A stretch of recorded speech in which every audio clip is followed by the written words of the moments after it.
नमस्कार मित्रांनो, मी रुपेश पवार. श्रिया डिप्लोमा क्लासेसमध्ये मी आपल्या सर्वांचं स्वागत करतो. आज आपण स्ट्रेंथ ऑफ मटेरियल हा कोर्स सुरू करत आहोत. या कोर्सचा जर कोर्स कोड बघितला तर 313 308 हा याचा कोर्स कोड आहे. MSBT के स्कीमच्या अंडरमध्ये मेकॅनिकल इंजिनिअरिंग अँड सिव्हिल इंजिनिअरिंगच्या 3rd सेमिस्टरला हा सब्जेक्ट आहे. या व्हिडिओमध्ये आपण काय करणार आहोत तर स्ट्रेंथ ऑफ मटेरियलचा पूर्ण सिलेबस स्टडी करणार आहोत. ह्या सिलेबसमध्ये किती युनिट्स आहेत, त्या युनिटमध्ये कोणते सब टॉपिक आहेत, हे आपण आज डिस्कस करणार आहोत. तर ही व्हिडिओ पूर्ण बघा, तुम्हाला पूर्ण सिलेबस समजून जाईल की नक्की आपल्याला स्ट्रेंथ ऑफ मटेरियलमध्ये काय शिकायचं आहे. तर चला चालू करूया. बघा, सर्वात प्रथम स्ट्रेंथ ऑफ मटेरियल म्हणजे काय हे माहिती असणं खूप गरजेचं आहे. जरी याच्यावर क्वेश्चन आला नाही तरी स्ट्रेंथ ऑफ मटेरियल जो कोर्स आहे तो नक्की काय आहे, त्याच्यामध्ये बेसिक डेफिनेशनवरून आपण नक्की काय शिकणार आहोत ते आता बघूया. तर स्ट्रेंथ ऑफ मटेरियलचा जर विचार केला तर बघा, स्ट्रेंथ ऑफ मटेरियल म्हणजे कोणत्याही मटेरियलवर फोर्स किंवा लोड लागू केल्यानंतर त्या मटेरियलमध्ये काय बदल होतात, तो किती लोड सहन करू शकतो किंवा कुठे डिफॉर्मेशन होते आणि मटेरियल फेल्युअर कधी होते याचा अभ्यास. ओके, सिंपल जर एखादा वस्तू आहे तुमच्याकडे, एखादी कंपोनंट आहे, त्याच्यावर तुम्ही फोर्स लावला तर काहीतरी चेंजेस होतात, त्याची लेंथ चेंज होते, कधी कधी तो ब्रेक होतो. तर त्याचा जो आपण अभ्यास करणार आहोत तो सब्जेक्ट किंवा तो कोर्स म्हणजेच काय, स्ट्रेंथ ऑफ मटेरियल. आणि ह्या स्ट्रेंथ ऑफ मटेरियलमध्ये टोटल 5 युनिट्स आहेत. त्यातला पहिला युनिट तो म्हणजे moment of inertia. Okay, moment of inertia किती मार्क्ससाठी आहे तर 12 मार्क्ससाठी हा मोमेंट ऑफ इनर्शिया युनिट आहे. आणि ह्या युनिट आपण का शिकलो पाहिजे तर बघा, पहिले ते बघूया, नंतर के स्कीममध्ये काय दिलं जातं ते बघूया. बघा, कोणत्याही बीम किंवा स्ट्रक्चरल मेंबरवर लोड आल्यावर तो किती वाकेल आणि बेंडिंगला किती प्रतिकार करेल हे मुख्यत्वे कशावर डिपेंड आहे, मोमेंट ऑफ इनर्शियावर डिपेंड आहे. आता मोमेंट ऑफ इनर्शिया काय, तर मोमेंट ऑफ इनर्शिया ज्याचा जास्त असेल, बघा मोमेंट ऑफ इनर्शिया ज्या सेक्शनचा मोमेंट ऑफ इनर्शिया जास्त असतो तो सेक्शन अधिक काय असणार आहे, स्ट्रॉंग असणार आहे आणि स्टीप असतो.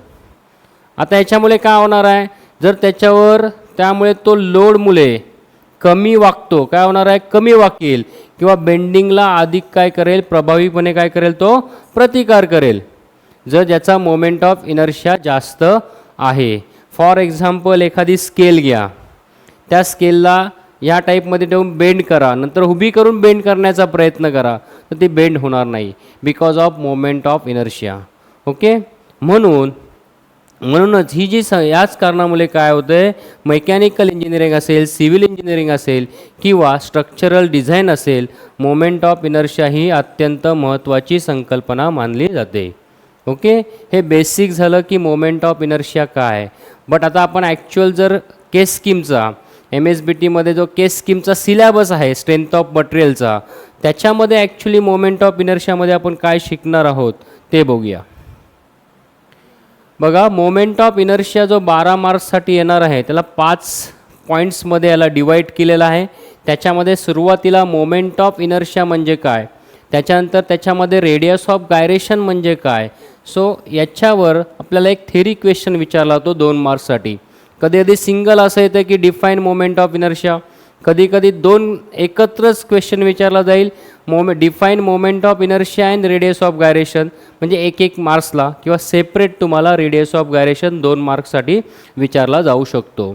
ओके, नेक्स्ट पॉईंटमध्ये काय बघा, तर parallel and perpendicular axis theorem without derivation. Okay, कुठल्याही प्रकारचं डेरिवेशन नाही आहे, फक्त स्टेटमेंट माहिती असणं गरजेचं आहे. सो त्याच्यामध्ये parallel axis theorem, perpendicular axis theorem हे 2 थेरम आपल्याला स्टडी करायचे आहेत. 2 मार्क्ससाठी कधी कधी क्वेश्चन येतो, कधी कधी 4 मार्क्ससाठी याच्यावर क्वेश्चन विचारला जातो. ओके, नेक्स्ट आहे moment of inertia of standard basic figure. आता मोमेंट ऑफ इनर्शियाचे काही बेसिक फिगर जर बघितले तर स्क्वेअर असेल, रेक्टँगल असेल, ट्रायंगल असेल, ओके. त्याच्यानंतर सेमी सर्कल असेल, क्वार्टर सर्कल असेल, हॉलो रेक्टँगल असेल, याचे फॉर्म्युले फक्त माहिती असणं गरजेचं आहे. तर सिलेबसमध्ये काय दिलं आहे, विदाऊट डेरिवेशन, कुठल्याही प्रकारचं डेरिवेशन, डिप्लोमा लेवलला कुठल्याही प्रकारचं डेरिवेशन नाही, पण डिग्रीमध्ये गेल्यावर तो आन्सर कसं आलं त्याचा हाच फॉर्म्युला का, हे डेरिवेशननी आपल्याला लक्षात ठेवायचं असतं. पण डिप्लोमा लेवलला गरज नाही आहे, फक्त फॉर्म्युला लक्षात ठेवायचा आहे. म्हणजे फॉर एक्झाम्पल जर आपण रेक्टँगलचा मोमेंट ऑफ इनर्शिया काढायचा असेल तर Ix चा formula, moment of inertia for rectangle Ix is equal to formula आहे B×d³/12. सो हा सिम्पल फॉर्म्युला तुम्हाला फक्त काय करायचा आहे, पाठ करायचा आहे. ओके, लक्षात येतो आहे. त्याच्यानंतर बघा 1.4 मध्ये जर बघितलं तर आपल्याला कशाचा मोमेंट ऑफ इनर्शिया काढायचा आहे, तर सिमेट्रिकल आय सेक्शन असेल किंवा अनसिमेट्रिकल आय सेक्शन असेल, चॅनल सेक्शन असेल, टी सेक्शन असेल, ओके, अँगल सेक्शन असेल, याच्यावरचे न्यूमेरिकल आपल्याला सॉल्व करायचे आहेत. ओके, आपली नेक्स्ट जेव्हा व्हिडिओ असेल, नेक्स्ट व्हिडिओमध्ये आपण एक 1 बाय 1 स्टेप बाय स्टेप प्रत्येक पॉईंटवर आपली व्हिडिओ असेल, त्याच्यात आपण हे बघणारच आहोत. आता फक्त आपण सिलेबस डिस्कस करतोय. त्याच्यानंतर एखादा काय बघा, अजून एक न्यूमेरिकल ऑन कंपोजिट फिगर, म्हणजेच काय, तर मॅक्झिमम 3. समजा फॉर एक्झाम्पल एक रेक्टँगल घेतला, ओके, एक ट्रायंगल आहे आणि एक त्याच्यामध्ये सेमी सर्कल आहे. ओके, हा एरिया, त्याच्यात किती सेक्शन झाले, 3 पेक्षा जास्त सेक्शनवर न्यूमेरिकल असणार नाही, असं डायरेक्ट MSBT केस स्कीममध्ये सांगितलेलं आहे. बघा काय सांगितलं आहे, numerical on composite figure consisting of maximum 3 standard shape. Okay, next बघा, शेवटचा एक जो पॉईंट आहे त्याचा जर तुम्ही विचार केला तर त्याच्यामध्ये कुठल्याही प्रकारे थेरी क्वेश्चन येणार नाही.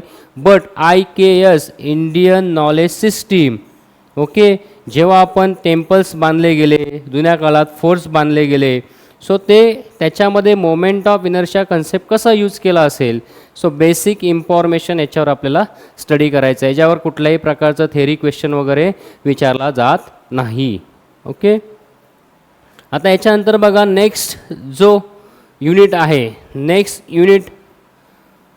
आहे, तो आहे simple traces strain and elastic constant, 18 मार्क्ससाठी आहे. ओके, 18 मार्क्ससाठी हा चॅप्टर आहे, म्हणजे युनिट आहे 18 मार्क्ससाठी. आता ह्याच्यामध्ये जर बेसिक बघितलं तर सिम्पल ट्रेसेस अँड स्ट्रेन का शिकलो पाहिजे, त्याच्यामध्ये नक्की काय आहे बघा. कोणत्याही मशीन पार्ट किंवा स्ट्रक्चरल मेंबरवर आपण लोड अप्लाय केला तर त्या मटेरियलच्या काय होतं बघा, त्याच्यात काय होते, ट्रेस निर्माण होते आणि त्या ट्रेसमुळे त्या मटेरियलमध्ये काय तयार होते, स्ट्रेन तयार होते. स्ट्रेन म्हणजे आकार त्याचा काय होतो, चेंज होतो. ओके, आपण सुरुवातीला डेफिनेशन बघितली होती स्ट्रेंथ ऑफ मटेरियलमध्ये. सो हे सर्व एकत्र येणार आहे आणि ते एकत्र मिळून काय तयार होतो, strength of material. Okay, so पुढे जाऊया. बघा, स्ट्रेस म्हणजे बेसिक जर बघितलं, ट्रेस म्हणजे काय, एखाद्या गोष्टीवर आपण लोड लावला त्या मटेरियलच्या आत निर्माण होणारा रेजिस्टन्स, अंतर्गत प्रतिकार. Okay, internal resisting force. Okay, एखाद्या मटेरियल तुम्ही फोर्स लावला तर इंटरनल रेजिस्टिंग फोर्स, ओके, त्याला बोलतो आपण ट्रेस. आणि बिकॉज ऑफ दिस स्ट्रेस, आणि त्या स्ट्रेन म्हणजे काय, त्या लोडमुळे मटेरियलच्या साईज किंवा शेपमध्ये काय होतोय, चेंज होतोय, शेपमध्ये चेंज होतोय. लक्षात येतोय, त्या शेपमध्ये काय होतोय, चेंज होत आहे आणि त्यालाच बोलतो आपण काय, स्ट्रेन. ओके, हे सर्व आपण डिटेल्समध्ये स्टडी करणार आहोत. ओके, बेसिक इन्फॉर्मेशन माहिती असणं गरजेचं आहे. कुठलाही कोर्स सुरू करण्यापूर्वी नक्की त्या कोर्समध्ये काय आहे हे प्रत्येकाला माहिती असणं गरजेचं आहे आणि त्याच्यावरचीच ही व्हिडिओ आहे. व्हिडिओ जरी लेंदी झाली तरी पूर्ण शेवटपर्यंत बघा आणि त्याच्यातूनच तुम्हाला नक्की कोर्समध्ये काय शिकायचं आहे याची एक आयडिया येऊन जाईल. ओके, नेक्स्ट बघा, मटेरियल किती लोड सुरक्षितपणे सहन करू शकतो आणि लोड काढल्यानंतर तो पुन्हा पूर्वीच्या आकारात येतो का, हे त्याच्या इलास्टिक प्रॉपर्टीवर अवलंबून असते. हे सुद्धा आपल्याला याच्यामध्ये बघायचं आहे. म्हणून ही संकल्पना मशीन डिझाईन असेल, स्ट्रक्चर डिझाईन असेल, मॅन्युफॅक्चरिंग असेल, म्हणजे एखाद्या मी पार्टवर जर एखादा फोर्स लावतोय तर तो मटेरियल ब्रेक होईल का, कधी ब्रेक होईल, कधी होणार नाही, कुठल्या लिमिटपर्यंत मी फोर्स ॲप्लाय करू शकतो, आणि कसं काढायचं, कसं कॅल्क्युलेट करायचं ते सर्व आपण ह्या युनिटमध्ये बघणार आहोत. आता केस स्कीममध्ये जर बघितलं त्याचं सिलेबस, तर केस स्कीममध्ये बघा काय काय सिलेबस दिलं आहे. मगाशी सांगितलं की 18 मार्क्ससाठी आहे. सो 18 मार्क्ससाठी खूप सारे पॉईंट्स ह्याच्यामध्ये आहेत. सर्वात पहिले कन्सेप्ट ऑफ काय आपल्याला स्टडी करायचं आहे की स्ट्रेस स्ट्रेन काय, टाईप ऑफ स्ट्रेसेस काय, टाईप ऑफ स्ट्रेन काय, हे आपण याच्यामध्ये बघणार आहोत. नेक्स्ट आपण काय बघणार आहोत की हुक्स लॉ काय, इलास्टिक लिमिट म्हणजे काय, linear and lateral strain, poison ratio काय, ह्याच्यावर सुद्धा न्यूमेरिकल्स येतात 4 मार्क्ससाठी. ओके, सिम्पल एक फॉर्म्युला आहे ट्रेसचा त्याच्यावर, त्याच्यानंतर पॉयझन रेशोच्या रिलेटेड 4 मार्काला न्यूमेरिकल येतो. ओके, 18 मार्क्स त्याच्यावर आहेत. अजून पुढचा पॉईंट जर बघितला तर त्याच्यामध्ये यंग मॉड्युलस म्हणजे काय, शियर मॉड्युलस म्हणजे काय. जर तुम्ही फर्स्ट इयरमध्ये असाल किंवा 11 आणि 12 केल्यानंतर जर तुम्ही डायरेक्ट डिप्लोमाला आलेला असाल तर हे फिजिक्समध्ये काही रिलेटेड टॉपिक तुम्ही ऐकला असाल की यंग मॉड्युलस काय होतं, फोर्स, स्ट्रेस, स्ट्रेन. ओके, आपण हे डिटेल्समध्ये बघणार आहोत, त्याच्यामध्ये डिटेल्समध्ये न्यूमेरिकल्स बघणार आहोत. ओके, नेक्स्ट बघा स्टँडर्ड ट्रेस स्ट्रेन कर्व. आपल्याला एक प्रॅक्टिकल याच्यामध्ये मिळणार आहे. जर प्रॅक्टिकल आपण जेव्हा करतो, ओके, युनिव्हर्सल टेस्टिंग मशीनवर, ओके, टेन्साईल ट्रेस आपण स्ट्रेंथ जेव्हा फाइंड आउट करणार आहोत. ओके, जेव्हा एक रॉड आहे, रॉडला दोन्ही साईडला तुम्ही ओढलं जाणार. ओके, दोन्ही साईडला ओढल्यावर त्याच्यामध्ये काय बदल होतात तो ग्राफ येतो, त्याला ट्रेस स्ट्रेन कर्व बोलतो.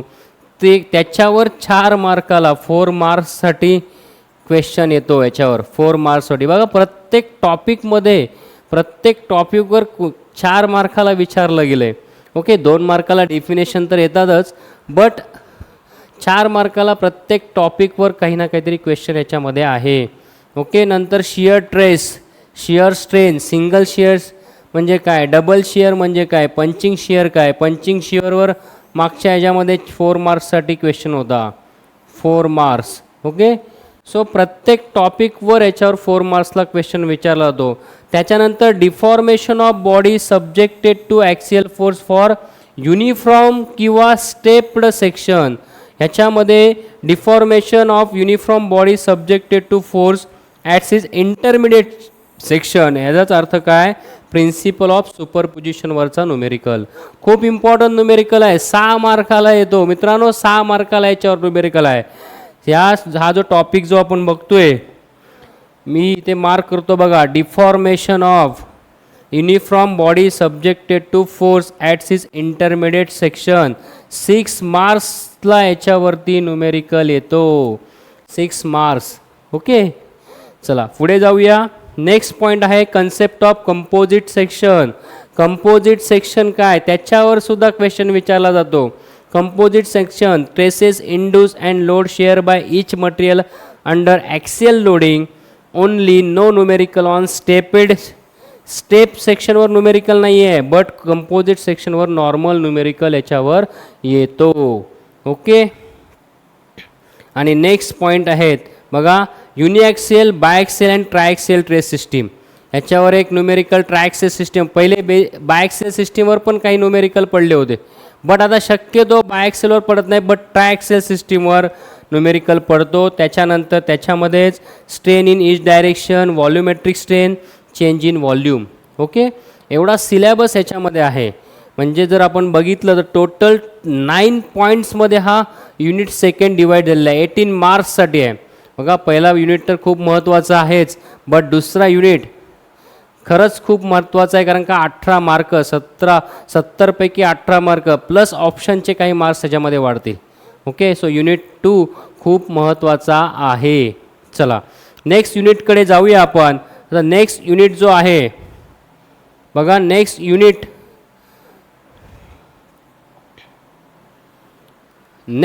जो आहे unit 3 shear force and bending moment, म्हणजे shear force and bending moment diagram 16 मार्क्ससाठी.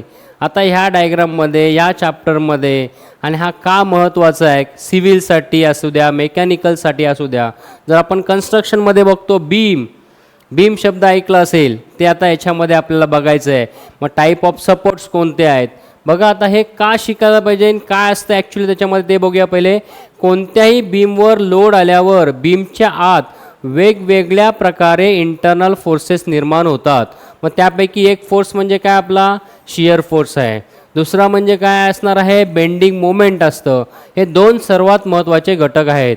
Okay, beam सुरक्षित आहे की नाही, किती लोड सहन करू शकतो किंवा कुठे फेल्युअर होण्याची शक्यता आहे, हे या दोन संकल्पनांवर अवलंबून असते.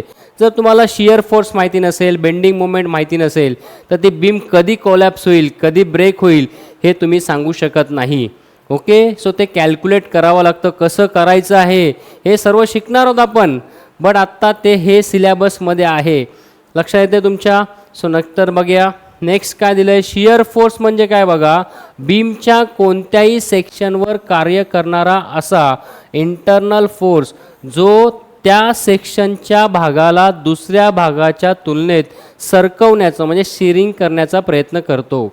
ओके, बघा जेव्हा तुम्ही असं एक फोर्स लावताय, सो हा जो फोर्स इथे लागतोय, ओके सिंपल घ्या, एक ब्रेड घ्या, ब्रेड कट करण्यासाठी तुम्ही चाकू घेतला आणि कट करण्याचा प्रयत्न करतोय, तर ब्रेड अपोज करतो याला. जो हा जो फोर्स लागणार आहे तो फोर्स कोणता असणार आहे, शियर फोर्स असणार आहे. ओके, त्याच्याप्रमाणे बेंडिंग मोमेंट म्हणजे काय बघा, लोडमुळे बीमला वाकण्याचा म्हणजे बेंडिंग करण्याचा प्रयत्न करणारा टर्निंग इफेक्ट, बीमला बेंड करण्याचा प्रयत्न करणारा काय टर्निंग इफेक्ट म्हणजेच काय मोमेंट होय, bending moment. Okay, bending moment याला बोलतात बेंडिंग मोमेंट. आपण हे डिटेल्समध्ये सर्व काही बघणार आहोत. बीम डिझाईन करताना support reaction, shear force, bending moment यांचा अभ्यास केल्याशिवाय बीमची स्ट्रेंथ किंवा सेफ्टी निश्चित करता येत नाही. सो याचा अभ्यास करणं खूप महत्त्वाचं आहे. हा युनिट नंबर 3 चालू आहे. ओके, सो ही संकल्पना जर असं मागच्या यात पण आपण बघितलं, जसं मोमेंट ऑफ इनर्शिया महत्त्व आहे, शियर ट्रेस म्हणजे काय, ट्रेसेस स्ट्रेन म्हणजे काय, तसंच आपल्याला काय माहिती असलं पाहिजे, शियर फोर्स, बेंडिंग मोमेंट काय आहे त्याचं नॉलेज असणं खूप गरजेचं आहे. आता केस स्कीममध्ये याच्यामध्ये काय काय दिलं आहे ते बघूया. केस स्कीमच्या अंडर जर बघितलं आपण, तर केस स्कीमच्या अंडरमध्ये shear force and bending moment 16 मार्क्ससाठी आहे. त्याच्यामध्ये काय काय दिलं आहे बघा, टाईप ऑफ सपोर्ट्स कोणते आहेत, पहिल्या पॉईंटमध्ये आपण ते शिकणार आहोत की टाईप ऑफ सपोर्ट कोणते आहेत. मग त्याच्यामध्ये सिम्पल असेल, हिंज असेल, रोलर सपोर्ट असेल, फिक्स सपोर्ट असेल, टाईप ऑफ बीम कोणते आहेत. आता बघा टाईप ऑफ बीममध्ये जर आपण गेलो, डिफरंट टाईप्स ऑफ बीम आहेत. कॅन्टिलिव्हर बीम आहे, नंतर सिम्पली सपोर्टेड बीम आहे, ओव्हरहँग बीम आहे. ओके, ह्या सर्व बीम्स आहेत आणि ह्या बीम्सवर प्रत्येक बीम्सवर न्यूमेरिकल येत नाही मित्रांनो. तुम्हाला डिप्लोमा लेवलला फक्त कॅन्टिलिव्हर बीम आणि simply supported beam plus overhang beam अशा 3 बीमवर तुम्हाला याच्यावर न्यूमेरिकल असतो. आता हा चॅप्टर का महत्त्वाचा आहे बघा, जर कधी कधी म्हणजे जर नाही आहे अशा 3-4 पेपर झालेत, आता याचे 4 पेपर झालेले आहेत. त्याच्यातल्या 3 पेपरमध्ये जर क्वेश्चन नंबर 5 बघितला तर फक्त ओनली अँड ओनली ओके कशावर आहे तो, तर चॅप्टर नंबर 3वर आहे. जर चॅप्टर नंबर 3 समजलंच नाही, चॅप्टर नंबर 3 तुम्ही केलंच नाही, म्हणजे युनिट नंबर 3 तुम्ही केलंच नाही, तर तुम्हाला किती मार्क जातील तुमचे. जर 5वा क्वेश्चन आपण बघतो, 5 क्वेश्चन हा 12 मार्क्सला असतो आणि प्लस म्हणजे 12 मार्क्स सोडूनच द्यायचे तुम्ही जर हा युनिट केला नाही तर. कारण का असं कुठलाच क्वेश्चन म्हणजे तिन्ही question 5 question number 5मध्ये total A, बी आणि सी असे 3 क्वेश्चन येतात. 6 मार्क्स 6 मार्क्स 6 मार्क्स, एक आपण ऑप्शन पकडलं तर 12 मार्क्ससाठी. ओके, सो हा इथेच तुम्हाला 12 मार्क्स तुमचे निघून जातील. लक्षात येते तुम्हाला मी काय सांगतोय ते. ओके, सो खूप महत्त्वाचा युनिट आहे. त्याच्यानंतर टाईप्स ऑफ लोड, कोणते लोड्स आहेत त्याच्यामध्ये कॉन्सन्ट्रेट और पॉईंट लोड त्याला बोलतो, incline point load and uniformly distributed load.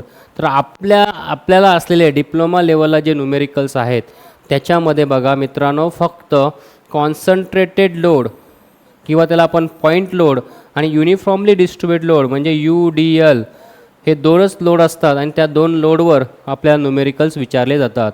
Beam कुठल्या बीम कोणत्या सांगितल्या मी, त्याच्यामध्ये बीम कोणत्या कोणत्या आहेत, तर बीमचे टाईप खूप आहेत पण न्यूमेरिकल कशावर येतात, cantilever beam. Okay, cantilever beam, simply supported beam and overhang beam okay, याच्यावर तुम्हाला न्यूमेरिकल विचारले प्रत्येक टाईपवर. एक कॅन्टिलेवर एक न्यूमेरिकल असेल, त्याच्यानंतर सिम्पली सपोर्टेड एक असेल आणि ओव्हरहँगवर एक असेल. ओके. थर्ड पॉईंट काय, meaning of shear force and bending moment and relation between them. 2 मार्काला याच्यावर क्वेश्चन विचारला जातो की बाबा रिलेशन बिटवीन देम काय, शियर फोर्स आणि बेंडिंग मोमेंटमध्ये रिलेशन काय, त्याचं साइन कन्व्हेक्शन काय. न्यूमेरिकल सोडवण्यासाठी साइन कन्व्हेक्शन खूप महत्त्वाचं आहे. ते साइन कन्व्हेक्शनसुद्धा माहिती नसलं तर न्यूमेरिकल चुकणार मित्रांनो. ओके, सो ते माहिती असणंसुद्धा गरजेचं आहे. नंतर shear SFD and BMD for simply supported, cantilever and overhanging, आणि beam subjected to vertical point load and UDL only. जे मागाशी तुम्हाला मी बोललो की फक्त व्हर्टिकली पॉईंट लोड, अँगलमध्ये नाही, व्हर्टिकलच असणार आहे आणि युनिफॉर्मली डिस्ट्रीब्युटेड लोड. ओके, आणि बीम कोणते असणार आहेत, कॅन्टिलिव्हर, ओव्हरहँग आणि simply supported beam. Okay, so त्याच्यानंतर बघा 3.5 मध्ये drawing SFD BMD, location of point of contra shear. Okay, आणि point of maximum bending moment, location of point of contra flexure. Contra shear म्हणजे काय, फ्लेक्झर म्हणजे काय, हे सुद्धा आपण याच्यामध्ये स्टडी करणार आहोत. खूप महत्त्वाचा युनिट आहे. क्वेश्चन नंबर 5 सॉल्व करायचा ना मित्रांनो, तर हा युनिट नंबर 3 कंपल्सरी आला पाहिजे. बघा, आपण अभ्यास करताना अभ्यास तुम्ही पास होण्यासाठी करू नका, तर फ्युचरमध्ये ज्याला डिग्री करायचं आहे, ज्यांना जॉब करायचं आहे, त्यांच्यासाठी सुद्धा खूप महत्त्वाचं, बेसिक कन्सेप्ट क्लिअर असणं खूप गरजेचं आहे. आणि जर इथेच जर तुमचे कन्सेप्ट क्लिअर असतील तर ज्यांना हायर एज्युकेशन म्हणजे डिग्री करायचं आहे तिथेसुद्धा स्ट्रेंथ ऑफ मटेरियल आहे, पण तो खूप इझी जाईल. ओके, प्लस गव्हर्नमेंट एक्झामची तयारी करायची आहे त्यांच्यासाठी सुद्धा कन्सेप्ट, स्ट्रेंथ ऑफ मटेरियल खूप महत्त्वाचा सब्जेक्ट आहे, महत्त्वाचा कोर्स आहे. आणि त्याचे कन्सेप्ट जेवढे तुम्ही क्लिअर कराल तेवढा तुमचा फायदा आहे. ओके, चला नेक्स्ट जाऊया. युनिट नंबर 4 बघा. युनिट नंबर 4 जो आहे bending and shear traces in beam, हा 12 मार्क्ससाठी असलेला 12 मार्क्ससाठी हा युनिट आहे. आता हा युनिट का शिकावं, त्याच्यामध्ये नक्की काय आहे ते पहिले बघूया. ओके, याच्यामध्ये काय दिलं बघा, कोणत्याही बीम वर लोड लावल्यावर त्यामध्ये bending trace and shear traces निर्माण होतात. म्हणजे कुठलीही बीम आहे त्याच्यावर जर मी लोड लावला तर बेंडिंग ट्रेस तयार होईल, शियर ट्रेस तयार होईल. मग ते बेंडिंग बीम किती सुरक्षित आहे, किती लोड सहन करू शकतो अँड फेल्युअर होणार नाही याची खात्री करण्यासाठी या दोन्ही ट्रेसेसचा अभ्यास करणं अत्यंत आवश्यक आहे. सो हे सुद्धा माहिती, याच्यासाठी कोणता इक्वेशन आहे, त्या इक्वेशनवर न्यूमेरिकल कसे सॉल्व करायचे हे बघणार आहोत आपण. ओके, बेंडिंग ट्रेस म्हणजे काय बघा, बीम वाकताना किंवा बेंडिंग होताना त्याच्या क्रॉस सेक्शनमध्ये निर्माण होणारा नॉर्मल ट्रेस, त्यालाच आपण काय बोलतो, बेंडिंग ट्रेस. आणि ह्या बीमच्या एका बाजूला काय असतं बघा, तेव्हा कॉम्प्रेशन असतं, तर दुसऱ्या बाजूला काय असतं, टेन्शन होते. एका साईडला कॉम्प्रेशन तर दुसऱ्या बाजूला टेन्शन असतं. ओके, शियर ट्रेस म्हणजे काय, शियर ट्रेस म्हणजे बीममधील वेगवेगळे लेयर एकमेकांवर सरकण्याचा म्हणजे स्लायडिंग किंवा त्याला आपण बोलतो शिरिंग प्रयत्न करतात आणि त्यामुळे निर्माण होणारा ट्रेस. ओके, बेसिक डेफिनेशन आहे. आपण जेव्हा डिटेल्समध्ये सर्व काही डिटेल्समध्ये बघणार आहोत, प्रत्येक युनिटवर व्हिडिओ असतील आणि प्रत्येक युनिटमध्ये काय सिलेबस आहे. जेव्हा सुरुवात कराल तुम्हाला खरंच इंटरेस्ट येईल, अरे सर खरंच खूप इझी वाटते, आता स्ट्रेंथ ऑफ मटेरियल न्यूमेरिकलसुद्धा खूप इझी वाटायला लागलेले आहेत. कारण का कधी कधी काय होतं, तुम्ही 10वी करून आलेले स्टुडंट असतात, 12वी करून आलेले स्टुडंट असतात. ओके, कधी कन्सेप्ट क्लिअर नसलेले, म्हणजे बेसिक मॅथमॅटिक्सचे कन्सेप्ट क्लिअर नसल्यामुळे आपल्याला ट्रान्सफर करताना काही गोष्टी ट्रान्सफर करून सॉल्व कराव्या लागतात. पण घाबरू नका, मी ते आहे, तुमचे सर्व कन्सेप्ट क्लिअर करेल आणि ह्याचा फायदा तुम्हाला फ्युचरमध्ये नक्कीच होईल. ओके, चला, तर बीम डिझाईन करताना बेंडिंग ट्रेस, शियर ट्रेस याची योग्य गणना केल्यास बीमची स्ट्रेंथ, सेफ्टी आणि लोड कॅरिंग कॅपॅसिटी निश्चित करता येते. सो हे दोन्ही कन्सेप्ट म्हणजे bending and shear traces in beam, हा सुद्धा खूप महत्त्वाचा आहे. त्याचे कन्सेप्ट क्लिअर असणं खूप महत्त्वाचं आहे. ओके, आता केस स्कीममध्ये जर केस स्कीम बघितला तर केस स्कीममध्ये नक्की काय दिलेलं आहे ते पहिले बघूया. So bending and shear trace in beam याच्यामध्ये जर विचार केला तर हा युनिट बघा 4.1 म्हणजे पहिला पॉईंट जर बघितला तर थेअरी ऑफ प्युअर बेंडिंग म्हणजे काय आणि अजम्पशन इन प्युअर बेंडिंग बघा 4 मार्काला थेअरी क्वेश्चन कधी कधी याच्यावर येतो 4 मार्क्स. ओके म्हणजे अजम्पशन इन प्युअर बेंडिंग काय ओके त्याच्यावर 2 मार्काला डेफिनेशन येते कशावर न्यूट्रल ॲक्सिस म्हणजे काय सेक्शन ऑफ मॉड्युलस म्हणजे काय 2 मार्काला याच्यावर तुम्हाला डेफिनेशन विचारली जाते. ओके मित्रांनो 2 मार्काला डेफिनेशन. त्याच्यानंतर बघा 4.2 फ्लेक्झुलर इक्वेशन म्हणजे काय विदाऊट डेरिवेशन कुठलाही डेरिवेशन नाही. ओके डेरिवेशन नाही 2 मार्काला इथं क्वेश्चन विचारला जातो.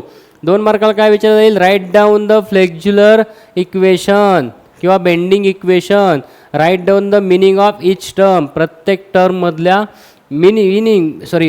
प्रत्येक टर्ममधल्या मिनिंग तुम्हाला माहिती असणं खूप गरजेचं आहे. Bending trace variation diagram across the drape of cross section of cantilever and simply supported beam. So bending variation diagram काही कॅन्टिलिव्हर बीम असेल तर काय डायग्राम असेल बेंडिंग व्हेरिएशन डायग्राम काय ते सुद्धा आपल्याला याच्यामध्ये बघायचं आहे.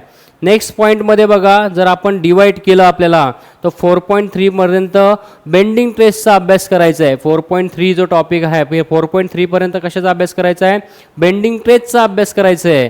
त्याच्यानंतर 4.4 shear stresses equation without derivation shear stresses equation काय meaning of each term used in equation relation between maximum average shear stress for square rectangle circular section आणि त्याच्यावरचं न्यूमेरिकल. बघा त्याच्यावर न्यूमेरिकल असतं सिम्पल असं न्यूमेरिकल 4 मार्काला येतो. ओके सिम्पल न्यूमेरिकल्स आहेत. Numerical simple असले पाहिजे सिम्पलच आहेत पण कन्सेप्ट क्लिअर करणं खूप गरजेचं आहे. ओके फ्युचरमध्ये खरंच ह्याचा फायदा तुम्हाला होणार आहे. ओके त्याच्यानंतर बघा नेक्स्ट पॉईंट जर बघितला तर शियर ट्रेस डिस्ट्रीब्युशन डायग्राम जसं बेंडिंग ट्रेस व्हेरिएशन डायग्राम होती तसंच शियर ट्रेस डिस्ट्रीब्युशन डायग्रामसुद्धा आहे. मग स्क्वेअर असेल रेक्टँगल जनरली याच्यावर कशावर येतो सांगा तर क्वेश्चन याच्यावर मित्रांनो हॉलो रेक्टँगलवर येतो. ओके एक क्वेश्चन असाही विचारला जातं फक्त only draw the shear trace diagram for any section म्हणजे काय असेल टी सेक्शन असेल तुमचा आय सेक्शन असेल 2 मार्काला विचारलं जातं. बट क्वेश्चन 4 नाही 6 मार्काला येतो मित्रांनो. किती मार्काला 6 मार्काला याच्यावर क्वेश्चन विचारला जातो. आता हा 6 मार्काला क्वेश्चन जो आहे तो हॉलो स्क्वेअर किंवा हॉलो रेक्टँगलवर विचारला जातो. 6 मार्क्ससाठी याच्यावर क्वेश्चन आहे. सो टोटल जर बघितले तर 5 पॉईंट्स आहेत त्यातले 3 पॉईंट जे आहेत ते बेंडिंग ट्रेसवर आहेत. ओके आणि जे 2 पॉईंट्स आहेत शेवटचे ते शियर ट्रेसवर आहेत पण याच्यावर 6 मार्काला क्वेश्चन येतो. ओके चला नेक्स्ट पॉईंट बघूया. नेक्स्ट पॉईंटमध्ये जर नेक्स्ट युनिटमध्ये बघा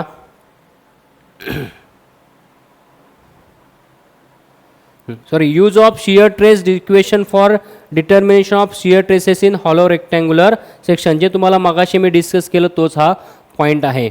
ओके नेक्स्ट युनिट बघा आपला नेक्स्ट युनिट जो आहे युनिट नंबर 5 लास्ट युनिट जो आहे तो आहे डायरेक्ट अँड बेंडिंग ट्रेसेस. जरी याच्यामध्ये डायरेक्ट अँड बेंडिंग ट्रेस लिहिला असेल तरी याच्यामध्ये ॲडिशनल एक पॉईंट आहे तो म्हणजे कॉलमचा एक पॉईंट आहे. ओके बघूया सिलेबस काय पहिले काय महत्त्वाचं आहे काय होतं. आता कधी कधी काय होतं बघा जेव्हा मशीन पार्ट्स असतील ओके किंवा स्ट्रक्चरल मेंबर असेल याच्या एकाच वेळी ॲक्सियल लोड म्हणजे काय तर समजा हा रेक्टँग्युलर सेक्शन आहे त्याचा हा मिडल भाग आहे मिडल ॲक्सिस आहे ॲक्सिसवर जर परफेक्टली इथे लोड ॲक्ट होत असेल त्याला ॲक्सियल लोड बोलतो आपण. ओके सो हे आपण पूर्ण डिटेल्स स्टडी करणार आहोत घाबरू नका.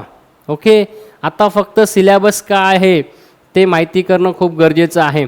ओके सो बघूया प्रत्यक्ष जीवनात अनेक मशीन पार्ट स्ट्रक्चर मेंबर याच्यावर एकाच वेळी ॲक्सियल लोड आणि बेंडिंग लोड कार्य करतात. अशा वेळी त्या मेंबरमध्ये कोणते ट्रेस तयार होतात डायरेक्ट ट्रेस तयार होतात आणि बेंडिंग ट्रेस होतात. ओके मेंबर सुरक्षित आहे की नाही आणि तो किती लोड सहन करू शकतो हे या दोन्ही ट्रेसच्या संयुक्त परिणामावर अवलंबून असते. सो डायरेक्ट ट्रेस कशी आहे, ते कसं कॅल्क्युलेट केलं जातं ते आपल्याला याच्यामध्ये बघायचं आहे. डायरेक्ट ट्रेस असेल, बेंडिंग ट्रेस असेल. ओके, बेंडिंग ट्रेस आपण अगोदरच स्टडी करतो. ओके, तेच इक्वेशन इकडे वापरायचं आहे, पण दोन्ही कंबाईन करून म्हणजे direct trace plus bending trace combine करून काय होतं ते आपल्याला याच्यामध्ये बघायचं आहे. ओके, डायरेक्ट ट्रेस म्हणजे काय, ॲक्सियल लोडमुळे मटेरियलच्या क्रॉस सेक्शनवर समान प्रमाणात निर्माण होणारा normal trace, this is called as a direct trace. Bending trace मगाशीच बघितलं होतं आपण. ओके, सेम डेफिनेशन इथे आहे, तीच डेफिनेशन इकडे आहे. बेंडिंग ट्रेस, तो बेंडिंग ट्रेस आणि हा बेंडिंग ट्रेस वेगळा असं काही नाही आहे. ओके, नंतर नेक्स्ट बघा, जेव्हा डायरेक्ट ट्रेस आणि बेंडिंग ट्रेस एकाच वेळी कार्य करतात तेव्हा मेंबरवरील मॅक्झिमम आणि मिनिमम ट्रेस शोधणे आवश्यक असते. सो याच्यामध्ये आपल्याला मॅक्झिमम ट्रेस काय, मिनिमम ट्रेस काय हे या चॅप्टरमध्ये आपण स्टडी करणार आहोत. त्याची डायग्राम काय हे सर्व आपण याच्यामध्ये बघणार आहोत. चला केस स्कीममध्ये बघूया. केस स्कीममध्ये काय आहे, केस स्कीम सिलेबसप्रमाणे काय सांगितलेलं आहे ते आता बघूया. सो युनिट नंबर 5मध्ये केस स्कीममध्ये सर्वात महत्त्वाचं बघा, चॅप्टरचं नाव दिले direct and bending traces, but ह्याच्यामध्ये आपल्याला सेपरेट कॉलम म्हणजे कॉलम कधी जे आय स्कीमला सिलेबस होता, आधी केस स्कीम चालू आहे त्याच्या अगोदर आय स्कीम होती. सो त्याच्यामध्ये डायरेक्ट अँड बेंडिंग ट्रेसेस किंवा कॉलम हे सेपरेट पार्ट होते. ओके, कंबाईन केलेले आहेत आता केस स्कीममध्ये. सो बघा काय दिलं याच्यामध्ये, introduce to direct and eccentric load, eccentric about one principal axis and nature of stresses. Direct stress म्हणजे काय, इसेंट्रिक लोड म्हणजे काय, आणि इसेंट्रिक लोडमुळेच बेंडिंग ट्रेस तयार होते मित्रांनो. ओके, सो आपण हे 1 बाय 1 जेव्हा चॅप्टर चालू होतील ओके ते आपण स्टडी करणार आहोत. Okay, maximum and minimum traces म्हणजे काय, जे आपण मगाशी बघितलं की काय कसं कॅल्क्युलेट करायचं, रिझल्टंट ट्रेस काय आहे, डिस्ट्रीब्युशन डायग्राम काय असणार आहे, condition for no tension condition म्हणजे काय, 2 मार्काला क्वेश्चन येतो. डिफाईन नो टेन्शन कंडिशन, एकदम सिम्पल, काय सिम्पल स्टेट आहे, direct stress is equal to bending stress. Okay, हे डिटेल्समध्ये बघणार आहोत, डोंट वरी. बट एक सिम्पल 2 मार्क तुम्हाला मी सांगितले की direct stress is equal to bending stress. जर असं कंडिशन असेल तर ती नो ट्रेस कंडिशन असते. Okay, problem on column subjected to eccentric load about one axis only. Okay, पूर्ण व्यवस्थित एकदम क्लिअरली MSBTचं बघा सर्व व्यवस्थित असतं, सर्व व्यवस्थित सिलेबस त्यांनी आपल्याला दिलेला आहे फ्रेम करून, आणि त्याच्यावर क्वेश्चन, त्या रिलेटेड क्वेश्चन कसे विचारले जातात ते सुद्धा सांगितलेलं आहे, कुठे न्यूमेरिकल आहे, कुठे थेरी क्वेश्चन आहे. ओके, आता याच्यामध्ये बघा लिमिट ऑफ इसेंट्रिसिटी काय, कोर ऑफ सेक्शन काय, सर्क्युलर क्रॉस सेक्शन असेल, मिडल थर्ड रूल काय, ऑफ रेक्टँग्युलर सेक्शन, हे आपल्याला याच्यामध्ये स्टडी करायचं आहे. ह्याच्या पुढे बघा, जसं मगाशी मी डिस्कस केलं तुमच्याशी की कॉलमचा एक पार्ट आहे तो याच्यामध्ये बघा दिलं introduction to compression member, effective length काय असते, रेडियस ऑफ गायरेशन त्याच्यासाठी काय, स्लेडरनेस रेशिओ म्हणजे काय, type of end condition of column म्हणजे काय, म्हणजे एक साईडला फिक्स, एक साईडला free, one side both side fix, one side हिंग, अशा कंडिशन आहेत, 4 कंडिशन आहेत, आणि त्या 4 कंडिशनवर थेरी क्वेश्चन आहे, no numerical, only theory question. Okay, so next जर बघितलं आपण, नेक्स्ट पॉईंट जो आहे 5.5, बकलिंग और crippling load of column by Euler's formula, Rankine's formula. ह्या फॉर्म्युला फक्त लिहिण्यासाठी येतो, त्याच्यात जे काही टर्म्स आहेत त्या टर्म कशासाठी वापरलेल्या आहेत, त्याचं मिनिंग काय, असा 4 मार्काला याच्यावर क्वेश्चन येतो. हे फिक्स येणारे क्वेश्चन्स आहेत मित्रांनो. ओके, जर आपण बघितलं तर हे टोटल असे 5 युनिट्स होते, आणि एवढा सिलेबस, पूर्ण सिलेबस आहे. अभ्यास करताना असं विचार करू नका पास तर तुम्ही होणारच. ओके, पास होणार तुम्ही, मी तर आहे तुम्हाला पास करायला, बट आपलं एम तेवढं नाही आहे. आपलं एम काय आहे तर आपल्याला काय करायचं आहे, गव्हर्मेंट एक्झाम किंवा हायर एज्युकेशनसाठी जो काही बेसिक कन्सेप्ट क्लिअर करायचे आहेत ते इथेच करायचे, डिप्लोमालाच करायचे आहेत. ओके, जर असं विचार केलं ज्याला हायर एज्युकेशन करायचं आहे तर हे 2 वर्ष आणि पुढचे डिग्रीचे 3 वर्ष. ओके, तर डिग्रीचे जे 3 वर्ष आहेत तुम्हाला कुठलं तरी प्रिपरेशन करायचं आहे, गेट एक्झामसाठी प्रिपरेशन करायचं आहे. सो त्याच्यासाठी असलेले कन्सेप्ट इथेच क्लिअर करायचे आहेत, आणि मी आहे क्लिअर करण्यासाठी. ओके, सो इथपर्यंत आपण सिलेबस ह्याच्यामध्ये डिस्कस केलेला आहे. जर तुम्हाला ही व्हिडिओ आवडली असेल तर लाईक करा, आपल्या चॅनलला सबस्क्राईब करा, बेल आयकॉनला प्रेस करा आणि श्रिया डिप्लोमा क्लासेस हे ॲप प्ले स्टोअरवर जाऊन डाउनलोड करा. कारण का बघा मित्रांनो, ह्याच्यात तुम्हाला पूर्ण व्हिडिओज, खूप काही लेक्चर्स आहेत. मी असं सांगितलं की खूप सारे लेक्चर्स असतील, खूप सारे न्यूमेरिकल्स असतील, ते तुम्हाला ॲपवर मिळून जातील. आणि आपल्या इंस्टाग्राम पेजला फॉलो करायला विसरू नका, श्रिया डिप्लोमा क्लासेस. धन्यवाद.